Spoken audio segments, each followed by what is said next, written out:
Process implementation PCB, उसमें जो important question था वो मैंने आपको बता दिया था कि पीसीबी के बारे में हो सकता है शॉर्ट नोट्स पूछे। उसके बाद कंटेक्स्ट स्विच था। कंटेक्स्ट स्विच आपका एमसीए का टॉपिक है, इसमें बीसीए से क्वेश्चन नहीं आएगा। उसके बाद मैंने पिछले क्लास में पीसीबी में डिस्कस किया था कि जो भी इंफॉर्मेशन है उस इंफॉर्मेशन का टेबलर मेंटेनेंस करेगा, प्रोसेस के लिए क्या क्या सिचुएशन है वो मैंने बेसिक दो सिचुएशन डिस्कस किया था कि एक नॉर्मली सारा प्रोसेस हायर प्रायोरिटी का प्रोसेस हो या लोअर प्रायोरिटी का प्रोसेस हो, कोई भी प्रोसेस का किसी भी तरीके का पैरामीटर हो, वो क्यू में अरेंज कर दिया जाएगा। किसके द्वारा? सीयू के द्वारा। इसमें प्रोसेस शेड्यूलिंग है।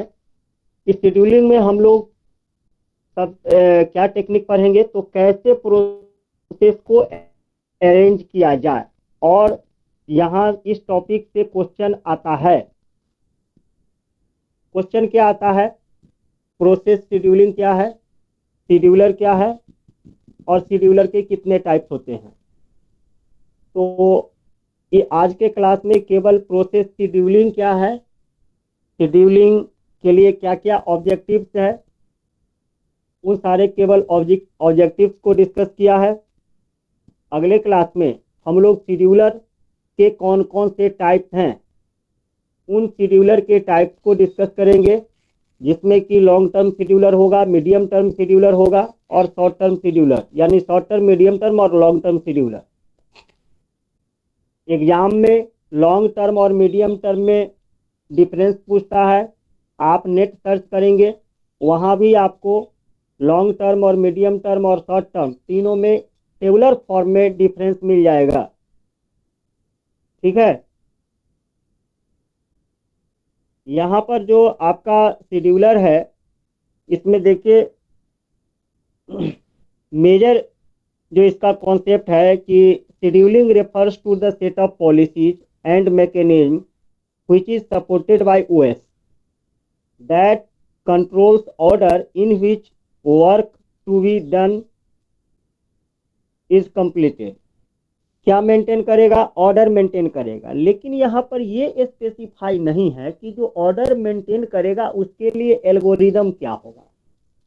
सिर्फ शेड्यूलिंग एक ऑब्जर्वेशन है, शेड्यूलिंग एक कॉन्सेप्ट है। जैसे कि मैंने आपको कहा सिंपली कि आप पढ़ लो, पढ़ोगे तो आप सुखी जीवन अपना व्यतीत करोगे। तो सिर्फ एक ऑब्जर्वेशंस मैंने कह दिया, लेकिन इस ऑब्जर्वेशंस के बिहाफ में, इस पॉलिसी के बिहाफ में क्या टेक्निक्स होंगे, उन टेक्निक्स को मैंने स्पेसिफाई नहीं किया। तो शेड्यूलिंग एक ऑब्जर्वेशंस है, एक पॉलिसी है, जिसके अंदर हम लोग यह स्पेसिफाई करते हैं कि कैसे प्रोसेस एक पर्टिकुलर ऑर्डर में अरेंज किया जाए। अब जब ऑर्डर की बात आती है तो फिर हम लोग डिफरेंट पॉलिसीज का स्टडी करते हैं, उसके लिए एल्गोरिदम डिजाइन करते हैं। दुनिया का कोई भी प्रॉब्लम हो, उस प्रॉब्लम का solution in the form of human nature में पहले एल्गोरिदम में आता है। ह्यूमन अंडरस्टैंडेबल फॉर्मेट है तो पहले ह्यूमन सॉल्व करेगा, तो एल्गोरिदम के फॉर्म में आएगा। फिर उसी एल्गोरिदम को हम लोग प्रोग्रामिंग लैंग्वेज के फॉर्म में कन्वर्ट करते हैं। तो यहाँ पर बेसिक कॉन्सेप्ट शेड्यूलिंग का यही है। अब कहा कि जो ऑर्डर मेंटेन होगा, उस ऑर्डर मेंटेन करने के लिए ऑपरेटिंग सिस्टम रिस्पॉन्सिबल है, जो कि सीयू के साथ कम्युनिकेट करेगा। तो सीयू का काम है केवल कंट्रोल ट्रांसफर करना, जबकि ऑपरेटिंग सिस्टम उसको मेंटेन करेगा। क्योंकि जो भी प्रोसेस आएगा तो प्रोसेस एज ए इनपुट पहले ऑपरेटिंग सिस्टम के पास आएगा, उसके बाद ही किसी दूसरे यूनिट को ट्रांसफर किया जाएगा। यहाँ पर एक प्रोग्राम है ऑपरेटिंग सिस्टम का, जिसको कि हम लोग शेड्यूलर के नाम से जानते हैं। यह शेड्यूलर कहता है scheduler is an operating system program which select the next job which could be admitted for execution।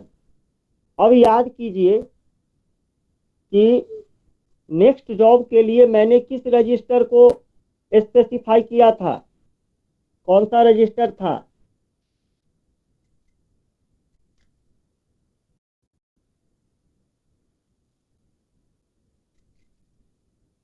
Register type में बताए थे ना, कौन सा रजिस्टर था?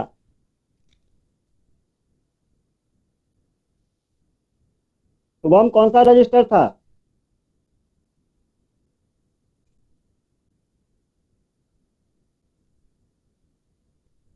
आंसर नहीं आएगा तो फिर कैसे काम होगा? आया रजिस्टर था।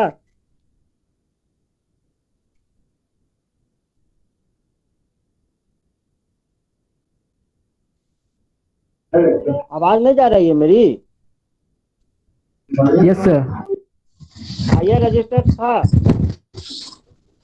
रजिस्टर का रिवीजन नहीं किए सर। कब एग्जाम में कीजिएगा।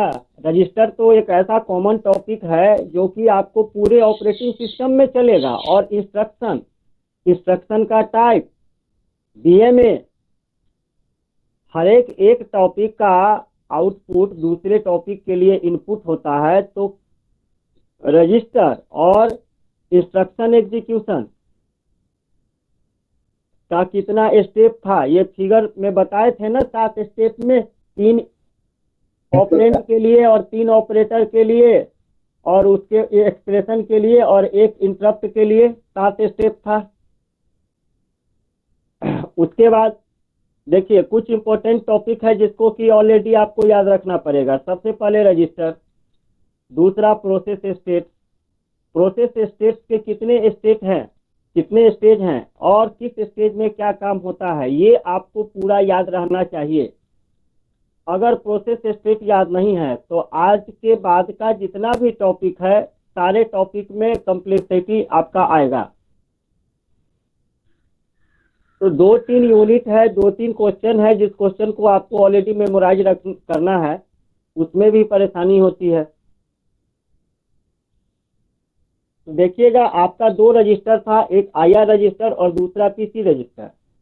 तो यहाँ पर नेक्स्ट जॉब के लिए आपका जो रजिस्टर है वह रजिस्टर रिस्पॉन्सिबल है, यानी कि जो शेड्यूलर है वह शेड्यूलर सेटअप रजिस्टर्स है। इसलिए कि यहाँ पर लिखा हुआ है प्रोग्राम, मॉड्यूल है ना, मॉड्यूल। मॉड्यूल का मतलब क्या होता है? Part of the, small part. ठीक है।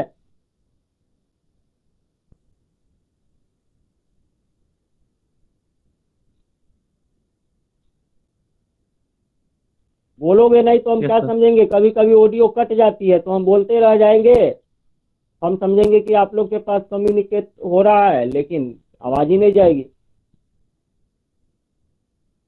तो ये आपका शेड्यूलर का टास्क रहा। उसके बाद देखिए बेसिक ऑब्जेक्टिव ऑफ शेड्यूलिंग क्या है। बेसिक ऑब्जेक्टिव शेड्यूलिंग का यह है कि हम ऑलवेज चाहते हैं कि हमारा जो थ्रूपुट है यानी कि मैक्सिमम यूटिलाइजेशन ऑफ सीपीयू वो हायर होना चाहिए। अगर प्रोसेसर आपका आइडियल हुआ इसका मतलब है कि आपके पास रिसोर्स का कंजम्पशन है, रिसोर्स की कमी है और आप मैक्सिमम लेवल को अचीव नहीं कर पाएंगे। तो हम चाहते हैं कि हमारा जो प्रोसेसर है, हमारा जो सीपीयू है वह मैक्सिमम लेवल को अचीव करे। मैक्सिमम लेवल को अचीव कैसे करेगा? कि उसकी प्रोसेसर का वेटिंग टाइम कम हो जाए। वेटिंग टाइम कभी भी 0 नहीं होगा, उसको नैनो सेकेंड के लिए वेट करना ही पड़ेगा, चाहे कितना भी फास्ट प्रोसेसर क्यों नहीं हो। ठीक है। तो यहाँ पर हम लोग हर एक प्रोसेस के लिए जो टाइम अलॉटेड होता है वह उसके साइज के बेस पर होता है। चाहे वो हायर प्रायोरिटी का प्रोसेस हो चाहे वह लोअर प्रायोरिटी का प्रोसेस हो, लेकिन उसके लिए जो टाइम का एलोकेशन होता है, कितना टाइम लगेगा किसी प्रोसेस के एग्जीक्यूशन में, वह उसके साइज पर डिपेंड करता है। और साइज अवेलेबल मेमोरी पर डिपेंड करता है कि हमारे पास क्या अवेलेबल मेमोरी है। तो यहाँ पर जो बेसिक ऑब्जेक्टिव है वह यह है कि सिस्टम का परफॉर्मेंस हमारा हायर होना चाहिए। इट मीन्स दैट कि हमारा सीपीयू ऑलवेज बिजी रहे, मैक्सिमम थ्रूपुट हो, यानी मैक्सिमम थ्रूपुट का मतलब मैक्सिमम यूटिलाइजेशन ऑफ सीपीयू, ताकि हम अपने हायर स्केल को, हायर ग्रेड को अचीव कर सकें। For this purpose ordering of job या ordering of process is required. ठीक है। उसके बाद इसमें देखिए पॉइंट है, scheduling is the fundamental operating system function. All computer resource are scheduled before use. Since CPU is one of the primary computer resource, its scheduling is central to OS design. Next one, CPU scheduling is the basis रखिए, basis of OS which support multi programming concept. Multi programming के concept में क्या होता है कि एक process एक से ज्यादा time multiple process at the time execute करे तो कंकरेंट, और वही इंटरवल के साथ एग्जीक्यूट करे तो आपका मल्टी प्रोग्रामिंग का कॉन्सेप्ट है। ये आपका सबसे फंडामेंटल कॉन्सेप्ट था सीपीयू का। यहाँ पर जो सबसे समझने वाली बात है वो मेजर पॉइंट यह है कि शेड्यूलिंग में ऑर्डरिंग का टास्क करेंगे। उसके लिए शेड्यूलर मेंटेन होगा जो ऑपरेटिंग सिस्टम के थ्रू होगा, जिसके अंदर सेट ऑफ रजिस्टर्स एग्जीक्यूट करेगा अपने टास्क को। जो बेसिक ऑब्जेक्टिव है वह ऑब्जेक्टिव क्या है, इम्प्रूव द सिस्टम परफॉर्मेंस, जहाँ की थ्रूपुट क्या होना चाहिए, हायर होना चाहिए। यहाँ तक क्लियर। आगे देखिए। Yes sir. हाँ, आगे देखिए सेट ऑफ ऑब्जेक्टिव्स है। देखिए, there are the different words when we describe the any of the concept, such the words are called objective, goals, aims. क्या सारा वर्ड एक ही है? सारे वर्ड का अपना नहीं सर, सारे वर्ड का अपना इम्पोर्टेंस, अलग सब अलग अलग अलग अलग वर्ड है। अगर हम ऑब्जेक्टिव की बात करें तो ऑब्जेक्टिव वर्ड को मैं एक्सप्लेन कर देता हूं, आगे से ध्यान रखिएगा। ऑब्जेक्टिव के अंदर हम उस कॉन्सेप्ट को स्पेसिफाई करते हैं जो उसका सबसे सोल, एकदम बेसिक फंक्शन है। यानी कि ऑब्जेक्टिव के अंदर हमको क्या अचीव करना है या क्या हमको रिजल्ट चाहिए, वो हमारा गोल कहलाता है। हमारा जो आउटपुट होगा वो हमारा गोल होगा। समझ गए? और ऑब्जेक्टिव क्या होगा, तो जिस फंक्शन के थ्रू या एकमात्र ओनली वन फंक्शन जिसके बेस पर पूरा सिस्टम वर्क करेगा वह क्या होगा, ऑब्जेक्टिव होगा। अगर रियल लाइफ एग्जांपल में हम आपको कहें कि बताइए आदमी को जिंदा रहने के लिए सबसे जो बेसिक ऑब्जेक्टिव है वह क्या है? आंसर, ऑक्सीजन, खाना, ऑक्सीजन सर। खाना, ऑक्सीजन। ऑक्सीजन। इसलिए कि खाना अगर आप कहेंगे तो डाइट में डिफरेंस बहुत सारा आ जाएगा, लेकिन फाइनल कंक्लूजन क्या है कि हमको एनर्जी चाहिए। ऑक्सीजन भी कहा आपने, ठीक है, आप कहिए एनर्जी। एनर्जी अगर कहेंगे तो ऑलरेडी ऑक्सीजन भी उसके अंदर आ जाएगा, भोजन भी उसके अंदर आ जाएगा। ठीक है, यस, क्योंकि ऑक्सीजन एक सोर्स है एनर्जी का, और भी दूसरा आपका सोर्स हो सकता है। ठीक है, तो एनर्जी ऐसे वर्ड Yes, को sir. आप एक्सप्लेन उसके साथ ऐड कीजिए जिसके अंदर सब आ जाए, भोजन भी आ जाएगा, ऑक्सीजन भी आ जाएगा, और जो कुछ दूसरा है वो भी आ जाएगा। तो जीने के लिए हमको एनर्जी चाहिए, और एनर्जी के लिए डिफरेंट डिफरेंट रिसोर्स हो सकते हैं। क्लियर? तो ये जो एनर्जी वर्ड आया, यह Yes, sir. जो एनर्जी वर्ड आया, यह ह्यूमन लाइफ के लिए बेसिक ऑब्जेक्टिव हो गया। उसी तरीके से शेड्यूलिंग का जो बेसिक ऑब्जेक्टिव है, वो ऑब्जेक्टिव क्या है? Ordering of A task. जब हम ऑर्डरिंग का काम करते हैं तो ऑर्डरिंग का जो पैरामीटर है या ऑर्डरिंग का जो कॉन्सेप्ट है, वह कॉन्सेप्ट अलग अलग हो सकता है। जैसे कि हम लोग काम करते हैं असेंडिंग ऑर्डर में अरेंजमेंट किया, जैसे न्यूमेरिकल डेटा को डिसेंडिंग ऑर्डर में अरेंजमेंट किया, या हो सकता है प्रायोरिटी के बेस पर अरेंजमेंट किया, साइज के बेस पर अरेंजमेंट किया, अवेलेबल मेमोरी के बेस पर अरेंजमेंट किया। वो अरेंजमेंट टेक्निक डिफरेंट डिफरेंट हो सकते हैं, लेकिन बेसिक कॉन्सेप्ट है कि ऑर्डरिंग ऑफ ए टास्क होना चाहिए। तो सबसे जो बेसिक ऑब्जेक्टिव है वह है मैक्सिमाइज थ्रूपुट पिछले। Be predictable. बी प्रिडिक्टेबल का मतलब डॉन मतलब एडवांस में, यानी पहले ही हमको पता हो जाना चाहिए कि अगला प्रोसेस हमारा क्या रोल प्ले करेगा, उसके लिए क्या टास्क है। देखिए बी प्रिडिक्टेबल का जो सेकेंड ऊपर में ग्रीन कलर से 9 पॉइंट है और नीचे एक कट गया है 8 पॉइंट का, सारा का वन लाइन स्टेटमेंट में इसका आंसर है, जो भी मेन पॉइंट है। वैसे जब आप बुक पढ़ेंगे, जब इसका लैंग्वेज स्टडी करेंगे, तो आपको बहुत लंबा चौड़ा इसका डिटेल्स मिलेगा। लेकिन ये जो वन लाइन स्टेटमेंट है, जब आप एग्जाम में लिखेंगे तो सबसे पहले ये हेडिंग में वन लाइन स्टेटमेंट डाल देना, ताकि एग्जामिनर का जो व्यू है वो व्यू चेंज हो जाए। देखो कॉपी में क्या कोई लिख करके आता है, मैटर यह नहीं है। मैटर यह है कि उसका जो व्यू है, उसके व्यू को अट्रैक्ट करना, वह जो चाहता है वह चीज उसको मिलना चाहिए। तो दूसरा क्या है? A given job should utilise the same amount of time. Be predictable का मतलब, प्रिडिक्ट का मतलब tell in advance, Hindi simple meaning होता है टेल इन, अनुमान लगाना। हाँ अनुमान लगाना, यानी कि जो टाइम फ्रेम है उस टाइम फ्रेम के हिसाब से प्रोसेस का एग्जीक्यूशन होना चाहिए। उसके बाद है मिनिमाइज ओवरहेड। ओवरहेड कहिए या ओवरलोड कहिए, यानी आप कह सकते हैं ओवरहेड को कम्प्लेक्सिटी, समझने के लिए कम्प्लेक्सिटी कर सकते हैं।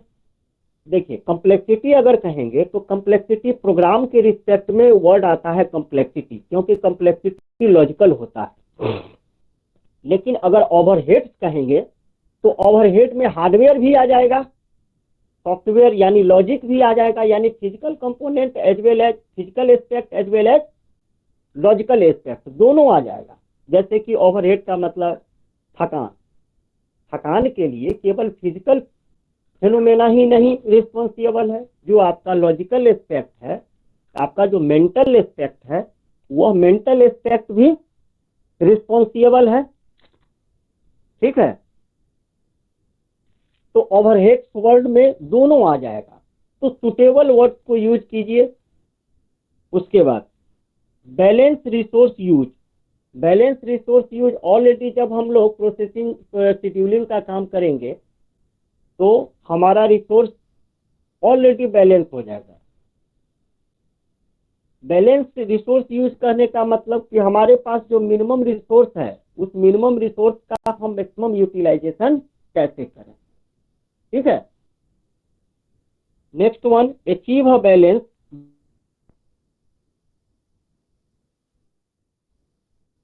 Between response and utilisation. पांचवा पॉइंट क्या कहता है कि फास्ट रिस्पॉन्स आर एसेंशियल। क्या है, इसको थोड़ा एडिट कर लीजिएगा, फास्ट रिस्पॉन्स आर एसेंशियल होगा, ESSENT। ठीक है, ई रीडिंग में दिक्कत ना हो, मैं एक बार रिपीट कर देता हूं। fast response are essential and resource utilization is less important. Next one, avoid indefinite postponement.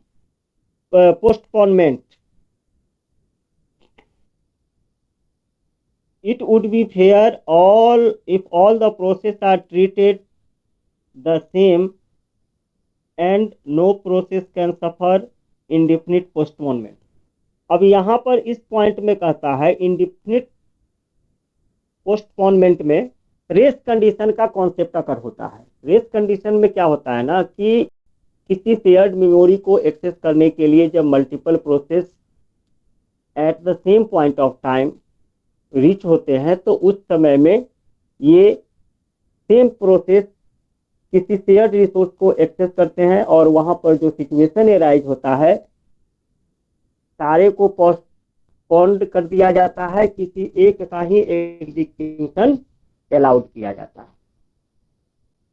तो यहाँ भी यही कॉन्सेप्ट है कि अगर मल्टीपल सेम सर ओएस हमेशा तो एक ही वर्क को ना आगे बढ़ाता है, एक ही सब बाइंड। देखो है क्या, देखो ऑब्जर्वेशन से समझो। ऑब्जर्वेशन यह है कि ह्यूमन लाइफ में एनालॉग सिग्नल और डिजिटल सिग्नल में बाइनरी का कॉन्सेप्ट है दो, लेकिन एट ए टाइम एक ही जाएगा। किसी भी रीजन में कैसे भी नाक रगड़ लो। अब यहाँ पर हम लोग सोचते हैं, ह्यूमन सोचता है कि हमारा मल्टीपल एग्जीक्यूशन होना चाहिए जैसा हम लोग रियल लाइफ में चाहते हैं। तो उस रियल लाइफ के फिनोमेना को अचीव करने के लिए सिस्टम के अंदर डिफरेंट टेक्निक्स और टूल्स को यूज किए जाते हैं, वह हार्डवेयर रिस्पेक्ट में हो चाहे वह सॉफ्टवेयर के रिस्पेक्ट में हो। बस इसी इम्प्लीमेंटेशन के लिए, इसी इम्प्लीमेंटेशन के अचीवमेंट्स के लिए जितना भी इफोर्ट लगता है या जितना भी टाइम स्पेंड होता है वह एज ए रिसोर्स। बाइनरी का कॉन्सेप्ट है, हर हमेशा याद रखेगा डिजिटल में तो जाएगा एट ए टाइम एक ही, लेकिन लॉजिकली मल्टीपल होंगे ना। जैसे कि आपका अभी आप देखिए, हम कम्युनिकेट करेंगे किसी एक ही स्टूडेंट के साथ, ह्यूमन नेचर समझिए। ह्यूमन नेचर में अभी हम लॉजिकली कनेक्ट है सभी के साथ, लेकिन अगर डिजिटल सिस्टम की बात करें तो हम एट ए टाइम किसी एक स्टूडेंट के साथ ही कम्युनिकेट कर पाएंगे। लेकिन इसका दूसरा सिचुएशन समझिए, हम अगर अभी बोल रहे हैं तो सारे स्टूडेंट के पास मेरी आवाज जा रही है ना। तो हमने रियल लाइफ में जैसा सोचा था कि हम 1 to 1 का कम्युनिकेशन करें, मेनी टू मेनी का कम्युनिकेशन करें, तो इस मेनी टू मेनी के कम्युनिकेशन को अचीव करने के लिए मेरे तरफ से तो साउंड एक आदमी बोल रहा है सबके पास जा रहा है, या आपके तरफ से कोई एक आदमी बोलेगा तो आवाज हम भी सुनेंगे और आपके सारे फ्रेंड्स भी सुनेंगे। लेकिन आप एट ए टाइम मेनी उधर से बोलना शुरू कीजिए और इधर से 5-6 टीचर भी बोलना शुरू करें, तो ये रियल लाइफ में पॉसिबल है, लेकिन डिजिटल सिस्टम में पॉसिबल नहीं है। तो एक इन्वायरमेंट, एक सेटअप जो है वह आपका लॉजिकल है कि मल्टीपल प्रोसेस एक्टिवेट है, लेकिन एग्जीक्यूशन एट ए टाइम 1 का। क्लियर हुआ? सर तो अभी तो हम लोग कह रहे हैं कि जैसे यही चीज ना हो रहा है कि अगर हम बोल रहे हैं तो सब कोई सुन रहा है, अगर वो सब भी बोलेगा तो सब कोई सुनेगा, एक बार में 2 भी बोल सकता है, वो तो मल्टी प्रोसेसर का काम हो गया ना। नहीं, मल्टी प्रोसेसर नहीं कहिए, मल्टी प्रोसेसर में एक से ज्यादा प्रोसेसर हो जाएगा। मल्टी प्रोसेसिंग कहिए, मल्टी प्रोसेसर, प्रोसेसर हो गया हार्डवेयर डिवाइस, मल्टी प्रोसेसिंग कहिए। मल्टी प्रोसेसिंग का टास्क हुआ, लेकिन मल्टी प्रोसेसिंग में 1 to n का टास्क हुआ। एक आदमी कोई बोला, n ने सुना, लेकिन अब सोचिए n to n का कैसे होगा। यहाँ तो हमारा अचीवमेंट यह है कि n to n का कॉन्सेप्ट इंप्लीमेंट होना चाहिए। क्या यह अभी की इन्वायरमेंट में क्या यह अभी पॉसिबल है? क्या सिंगल प्रोसेसर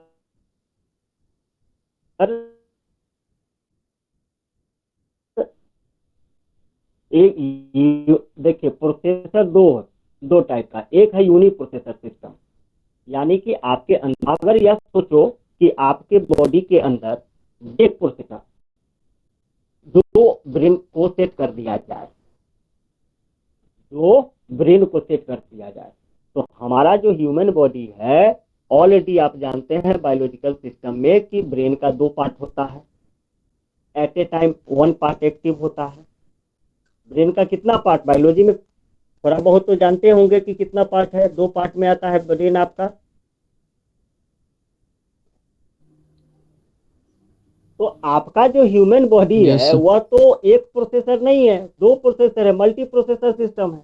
लेकिन अभी जो हम लोग कंप्यूटर यूज करते हैं, पर्सनल कंप्यूटर, उसमें तो एक ही प्रोसेसर है।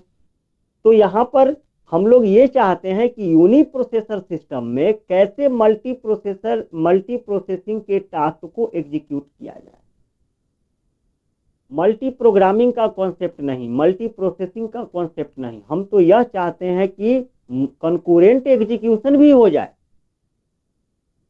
और उसके लिए डिफरेंट टेक्निक्स को अप्लाई किया जाता है, डिफरेंट रिसर्च हो रहे हैं। हम ऑलवेज चाहते हैं, केवल सॉफ्टवेयर के रिस्पेक्ट में ही नहीं, हम यह चाहते हैं कि हमारा रिसोर्स मिनिमम हो, हार्डवेयर के रिस्पेक्ट में भी कि हमारा मिनिमम रिसोर्स है उसका हम मैक्सिमम यूटिलाइजेशन करें। समझ गए? हमारा जो पीसी है उसके अंदर प्रोसेसर एक ही है। ऑपरेटिंग सिस्टम का जब माई कंप्यूटर पर आप क्लिक करेंगे, किसी के पास जब पीसी होगा उस पर राइट क्लिक करोगे तो देखोगे उसमें कि रैम दिखाता है कितना जीबी है, और प्रोसेसर के बारे में बताता है कि 64 बिट का प्रोसेसर आपने इंस्टॉल कर रखा है या 32 बिट का प्रोसेसर इंस्टॉल कर रखा है, ये दिखाता है ना। Yes sir. Yes sir. तो उसमें आपके सिस्टम में, आपके पीसी में कितना प्रोसेसर, मदरबोर्ड कितना है? एक है। Yes sir. एक ही है। और उस मदरबोर्ड में ऑलरेडी 1 प्रोसेसर लगा हुआ है। लेकिन ऐसा भी तो सिस्टम होगा जहां की एक मदरबोर्ड ना हो करके आपके कंप्यूटर में एक से ज्यादा मदरबोर्ड हो, या मान यस सर। लीजिए जैसे रैम में 2 स्लॉट होता है ना। पीसी का मदरबोर्ड देखिएगा आप फिगर में भी, उसमें 2 स्लॉट होता है, 2 जीबी का या 1 जीबी का जो भी लगाना है, उसमें ब्लैंक 3 रखा हुआ रहता है, एक लगा हुआ रहेगा। आप चाहे तो उसमें दूसरा भी रैम स्लॉट में रैम ऐड कर सकते हैं। लेकिन वो तो सर प्रोसेसर क्या रहता है? है एक्सटर्नल रैम के लिए ना, कि एक रैम हाँ अगर ज्यादा यूज हो रहा है तो दूसरा रैम तब काम यूज करेगा। हाँ, वैसे भी अगर आप चाहें तो जो ब्रांडेड पीसी लीजिएगा ना, तो उसमें जो मैक्सिमम रैम का कैपेबिलिटी है वो दोनों स्लॉट में लगा हुआ ही रहता है।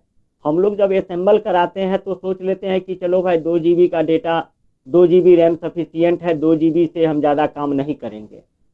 अगर मान लो कि तुम ऑपरेटिंग सिस्टम एगो डाला विंडोज, दूसरा आप डाल दो लाइनेक्स, तीसरा डाल दो ओरेकल, अगर बड़ा बड़ा सॉफ्टवेयर अगर आप डाल देते हैं, तो उस सिचुएशन में जो जब प्रोसेस का बंडल ऑफ प्रोसेस जब एग्जीक्यूट करेंगे, बड़े बड़े लार्ज प्रोग्राम एग्जीक्यूट करेंगे, तो वहां पर तो सफिशियंट मेमोरी स्पेस चाहिए, तो वहां पर तो रैम के बर्डन को हैंडल करना पड़ेगा ना।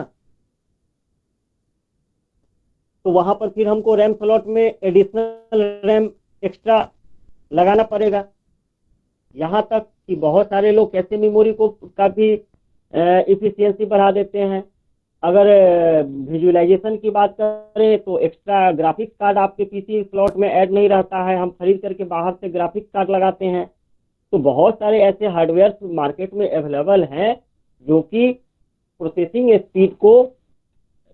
की इफिशियंसी को इम्प्रूव करने के लिए रिस्पॉन्सिबल है, और उन सारे स्लॉट का हम उन सारे हार्डवेयर कंपोनेंट का हम लोग यूज करते हैं।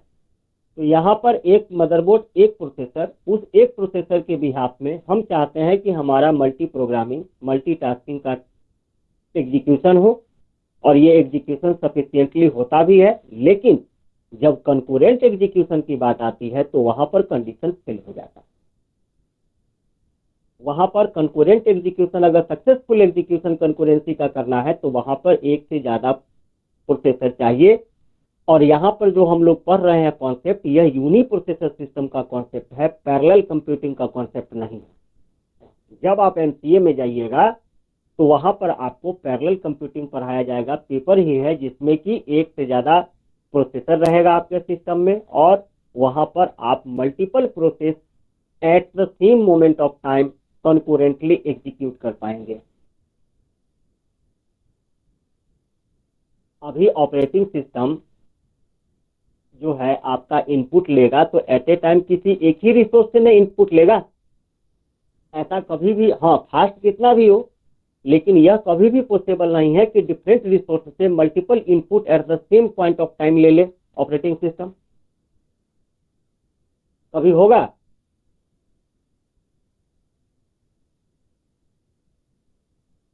हेलो?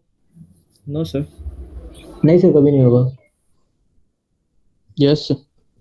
नहीं होगा। इसका सबसे रियल एग्जांपल यह है कि अगर हम लोग खाना खाते हैं तो सांस लेना और खाना खाना दोनों में, जब खाना खाते हैं तो देखिएगा कि जब आप निगलते हैं तो सांस आपका उस समय के लिए यस सर। रुक जाता है। तो रियल लाइफ में भी यह सिचुएशन है। तो यहाँ पर ये जो कॉन्सेप्ट है ये आपका बेसिक शेड्यूलिंग का ऑब्जेक्टिव था। And last one, give preference to process holding keys और degrade gracefully under having load. Degrade का मतलब जब हैवी लोड होगा तो आपका सिस्टम का परफॉर्मेंस ऑलरेडी डिग्रेड करेगा। तो उस सिचुएशन में हम अपने लॉजिकल एस्पेक्ट यानी कि लाइन ऑफ कोड जो होगा हमारा प्रोग्राम का, उसको हम लोग रोबस्ट करेंगे। रोबस्ट का मतलब लिख लीजिएगा कहीं कॉपी में, रोबस्ट का मतलब don't use unnecessary steps. Program आपका कैसा होना चाहिए? Program should be robust, ROBUST। Robust means don't use unnecessary steps. जो ही आप अपने प्रोग्राम के अंदर अननेसेसरी स्टेप्स यूज नहीं करेंगे तो आपका प्रोग्राम का साइज छोटा हो जाएगा और आपका प्रोग्राम सफिशिएंटली एग्जीक्यूट कर जाएगा। क्लियर? सर कंप्यूटर स्लो से तो लेकिन प्रोसेसर को कोई फर्क नहीं ना पड़ेगा, वो तो अपना स्पीड में काम करते ही रहेगा। कैसे प्रोसेसर को फर्क नहीं पड़ेगा? आप प्रोसेसर के बारे में डीएमए कहा आया था? डीएमए कहा आया था? डीएमए जो मॉड्यूल आया था वो डीएमए मॉड्यूल क्या किया था? प्रोसेसर के ही बर्डन को कम करने के लिए ना। एक बात आप बताइए, जब इनपुट लेंगे हम तो इनपुट लेते समय ऑपरेटिंग सिस्टम प्रोसेसर को कॉल करेगा कि नहीं करेगा? करेगा। जब एग्जीक्यूशन होगा उस समय में प्रोसेसर एक्टिवेट होगा कि नहीं होगा? होगा। तभी तो एक्टिव सब काम करेगा। करेगा। यानी कि प्रोसेसर का रोल इनपुट लेते समय भी, एग्जीक्यूशन करते समय भी, उसके बाद कंट्रोल के ट्रांसफर करते समय में भी, आउटपुट देने समय में भी। तो बताइए कि प्रोसेसर का केवल एक काम तो नहीं हुआ। हाँ। जब आप जैसे कि अभी हम कुछ बोल रहे हैं तो बोलते समय केवल हमारा साउंड ही एक्टिव नहीं है कि हमारा ब्रेन और बॉडी का और भी सेंसर, फिजिकल लॉजिकल सारा सेंसर एक्टिव है। सारा सेंसर एक्टिव है। सारा सेंसर एक्टिव है। तो केवल एक रिस्पॉन्सिबिलिटी के लिए हम किसी प्रोसेसर का एजम्पशन करें तो फिर ये रॉन्ग कॉन्सेप्ट होगा। उसका तो बहुत सारा प्रोसेसर का फंक्शन है। डीएमए मॉड्यूल लाया गया ही था उसी के लिए कि प्रोसेसर केवल इनपुट आउटपुट का टास्क परफॉर्म करे और जो एग्जीक्यूशन का रियल टास्क है वह डीएमए मॉड्यूल एग्जीक्यूट करे ताकि प्रोसेसर का बर्डन घटे। तो ये आपका बेसिक ऑब्जेक्टिव था। रिवीजन नहीं कीजिएगा तो बहुत प्रॉब्लम होगा। और ऑपरेटिंग सिस्टम का कॉन्सेप्ट है, रिवीजन करते जाइए तो बहुत आसानी होगी आपको कॉन्सेप्ट समझने में। केवल मटेरियल का बुक का बंडल मत बनाइए, ये बंडल रखा रह जाएगा। सर प्रोसेसर का बर्डन कम नहीं हो रहा है यहाँ पर। प्रोसेसर सिर्फ तो बर्डन कम हो रहा है। हम ये बोल रहे थे कि प्रोसेसर अपना स्पीड को कम नहीं करेगा। प्रोसेसर का स्पीड का क्या मतलब और बर्डन का क्या मतलब ये समझाओ। बर्डन मतलब उस पे कि भार देना हुआ, लेकिन उस पे भार ही पड़ेगा तो वो स्पीड तो नॉर्मल ही नहीं रहेगा। जितना अगर 64 बिट से चल रहा है तो 64 बिट चलेगा। यहाँ पर आप भार का मतलब क्या समझते हो? वजन, नहीं। वर्कलोड। वर्कलोड यानी कि कितना नंबर ऑफ प्रोसेस उसको मिल रहा है। हाँ 64 बिट है तो 64 बिट में से ही ना इनपुट के लिए भी बिट का रिप्रेजेंटेशन करेगा। तो पहले आप बताए थे कि प्रोसेसर पे कोई फर्क नहीं पड़ेगा जब उस पे कोई भार पड़े बर्डन पड़ेगा तो। प्रोसेसर पर फर्क नहीं पड़ेगा। वर्कलोड अगर बढ़ेगा तो उसका परफॉर्मेंस, उसका स्पीड स्लो नहीं होगा। हाँ वर्कलोड अगर बढ़ेगा, देखो डेटा का रिप्रेजेंटेशन 60 बिट में ही होगा। नहीं सर, आप ही तो बोले थे कि रैम के कारण जितना भी स्लो होता है सब रैम के कारण, एफपीएस के कारण स्लो होता है, हाँ लेकिन प्रोसेसर तो पे कोई वही फर्क नहीं पड़ता है। तो रैम प्रोसेसर पर फर्क, वही तो है समझने वाली बात उसी उसी को डीएमए मेंटेन करके रखता है। हाँ, डीएमए मेंटेन करके रखता है। अगर प्रोसेसर को सफिशिएंट मेमोरी अलॉट करा दिया जाए, हम्म, देखिए 64 बिट है या 32 बिट है, वो आपका मेमोरी रिप्रेजेंटेशन है। 64 बिट है या 20, जो भी बिट रिप्रेजेंटेशन है वो मेमोरी रिप्रेजेंटेशन है। अगर सफिशिएंट मेमोरी अगर प्रोवाइड करा दिया जाए तो फिर प्रोसेसर आपका एग्जीक्यूशन सफिशिएंटली करेगा। लेकिन प्रोसेसर का कितना सारा फंक्शन है उसमें से केवल इनपुट लेने के लिए रिस्पॉन्सिबल नहीं ना है। मेमोरी क्या होता है? सेट ऑफ रजिस्टर्स है। Yes memory set of registers है। हाँ अगर अरिथमेटिकल जॉब एग्जीक्यूट करना है तो अरिथमेटिकल टाइप के रजिस्टर में आपका टास्क अर्थमेटिकल कमांड डालेंगे। जाएगा। हाँ अगर फ्लोटिंग हाँ, अगर फ्लोटिंग पॉइंट का एग्जीक्यूशन करना है तो अरिथमेटिकल के फ्लोटिंग पॉइंट सेक्शन में जाएगा। हाँ अगर लॉजिकल कंपैरिजन करना है तो लॉजिकल रजिस्टर में जाएगा। हाँ और इन सारे को कंट्रोल करता है आपका सीयू कंट्रोल यूनिट, हाँ। ये भी आप जानते हैं। हम्म, मान लीजिए कि आपने सफिशिएंट मेमोरी स्पेस आपने प्रोवाइड कर दिया, ठीक हाँ। है। सफिशिएंट मेमोरी स्पेस प्रोसेसर के लिए आपने प्रोवाइड कर दिया। अब यहाँ आती है प्रोसेसर के स्पीड की बात कि क्या सफिशिएंट मेमोरी स्पेस अगर प्रोवाइड कर दिया जाए तो हमारा प्रोसेसर स्लो होगा, उसके ऊपर कोई बर्डन आएगा, उसके कम्प्लेक्स या नहीं आएगा। तो हर हमेशा याद रखिए कि अगर सफिशिएंट मेमोरी स्पेस अगर प्रोवाइड है, ठीक है, तो प्रोसेसर पर कोई भी इफेक्ट नहीं पड़ेगा। लेकिन यह कभी भी आप नहीं डिसाइड कर सकते हैं 100% कि हमारे पास जितना डेटा है उसके लिए सफिशिएंट मेमोरी इतना है। आपने 4 GB का रैम लगा दिया, 1 घंटा में आपने 200 कैरेक्टर का एग्जीक्यूशन किया ना, हाँ सफिशिएंटली एग्जीक्यूट कर जाएगा। हाँ लेकिन अगर मान लो कि 1 घंटा के अंदर अगर 2 लाख कैरेक्टर एग्जीक्यूट कराएं सेलेक्ट कर तो जाएगा। उस सिचुएशन में मेमोरी क्या आपको, आपका मेमोरी जितना पहले डेटा दिया उतना ही समय में वो एग्जीक्यूट कर जाएगा बिल्कुल कि नहीं, ज्यादा समय लगेगा मेमोरी को? ज़्यादा टाइम लगेगा। और आप जानते हैं कि मेमोरी तो एक डब्बा है। प्रोसेसर एक्टिव होगा तभी ना वह डेटा लेगा और मेमोरी के अंदर पुट करेगा। हाँ मेमोरी क्या है?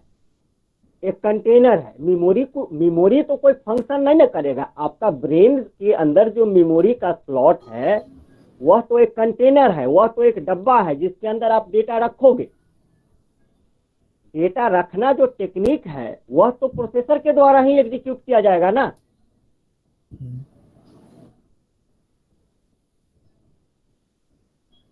अगर सफिशिएंट मेमोरी स्पेस नहीं मिलेगा तो प्रोसेसर डेटा को कहाँ रखेगा? कहीं नहीं, अटका नहीं रखेगा। अटक जाएगा।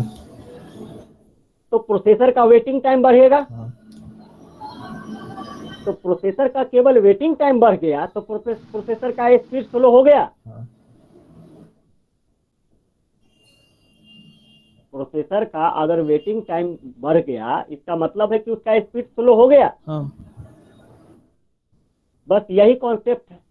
हम्म, इसी प्रोसेसर के रिस्पॉन्सिबिलिटी को कम करने के लिए हमने डीएमए मॉड्यूल लाया। ताकि उसको देखिए दो प्रोसेसर को मेंटेन करके रखें। हाँ, दो कॉन्सेप्ट है। आप किसी चीज को इनडायरेक्ट वे में समझिए या आप डायरेक्ट वे में समझिए। अगर हम कहते हैं इनडायरेक्ट वे में कि मेमोरी की इफिशियंसी को बढ़ा दिया जाए तो प्रोसेसर का स्पीड बूस्टअप कर जाएगा। हाँ। इनडायरेक्ट कॉन्सेप्ट हुआ। हाँ। और डायरेक्ट कॉन्सेप्ट में यह हुआ कि प्रोसेस के साइज के हिसाब से सफिशिएंट मेमोरी प्रोवाइड कराया जाए। तब भी बूस्टअप कर जाएगा। हमने यहाँ पर प्रोसेसर के साइज को लिया, प्रोसेस के साइज को लिया, तो अगर आप साइज को कंसीडर करते हैं तो लैंग्वेज आएगा कि सफिशिएंट मेमोरी अवेलेबल कराओ, और नहीं तो सफिशिएंट मेमोरी अवेलेबल है, जिस साइज का तुमको प्रोसेस देना है, एग्जीक्यूट कराना है, प्रोसेस डालो। तो अगर मेमोरी को कंसीडर करते हैं तो भी इनडायरेक्ट वे में प्रोसेसर के इफिशियंसी को और उसके इफेक्ट को अचीव करता है। और अगर डायरेक्ट वे में प्रोसेस के साइज को कंसीडर करते हैं तो मेमोरी की रिस्पेक्ट में ही जाएगा और उसका इफेक्ट किस पर पड़ेगा? प्रोसेसर पर पड़ेगा। आप फॉरवर्ड डायरेक्शन से सोचे या बैकवर्ड डायरेक्शन से, डायरेक्ट या इनडायरेक्ट, दोनों स्थिति में प्रोसेसर सब भार पड़ेगा। प्रोसेसर पर ही सारा लॉजिक है। अगर प्रोसेसर को सफिशिएंट मेमोरी अलॉट आप करा ही नहीं रहे हैं तो ऑब्वियसली उसका वेटिंग टाइम बढ़ेगा। प्रोसेसर स्लो नहीं होता है, प्रोसेसर का वेटिंग टाइम बढ़ जाता है। एवरेज वेटिंग टाइम जो है ना, वो वेटिंग टाइम बढ़ गया। जैसे कि आपने प्रोसेस स्टेट्स में पढ़ा होगा, मतलब मैंने ये बताया कि इंसान खाना ही नहीं खाएगा तो चलेगा कैसे? हाँ, मैंने प्रोसेस स्टेट्स में आपको बताया था कि किसी कारण से अगर आपका पैसा रास्ते में गिर गया या मान लीजिए बिजली का बिल अगर आपका खो गया तो आप फिर से अपने प्रीवियस स्टेट में जाइएगा ना। हाँ। तो प्रीवियस स्टेट में जाइएगा, फिर से आप अपना री एग्जीक्यूशन कीजिएगा। या दूसरे वर्ड में अगर हम कहें कि हम तब तक सस्पेंड रहेंगे जब तक कि हमारा क्या कहते हैं, फिर से री एग्जीक्यूशन नहीं हो जाता है, तब तक तो आप वेटिंग स्टेट में ही रहेंगे ना कि आपका बिल नहीं सबमिट हुआ। समझ गए? Yes sir. और कोई कंफ्यूजन? No sir. ओके।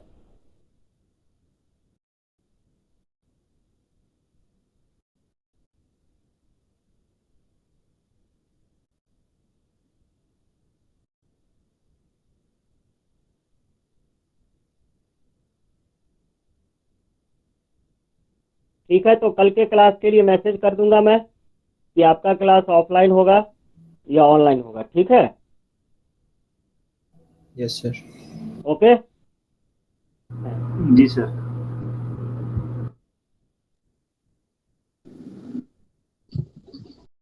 अरे कंफर्म नहीं, कहाँ गए? चल ले लो कर।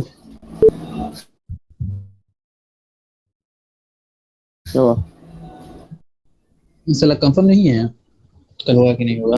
अरे होगा, लेकिन कंफर्म ये नहीं कि ऑनलाइन होगा कि ऑफलाइन होगा। हाँ तो वही पूछ रहे ना कि कंफर्म ये नहीं है कि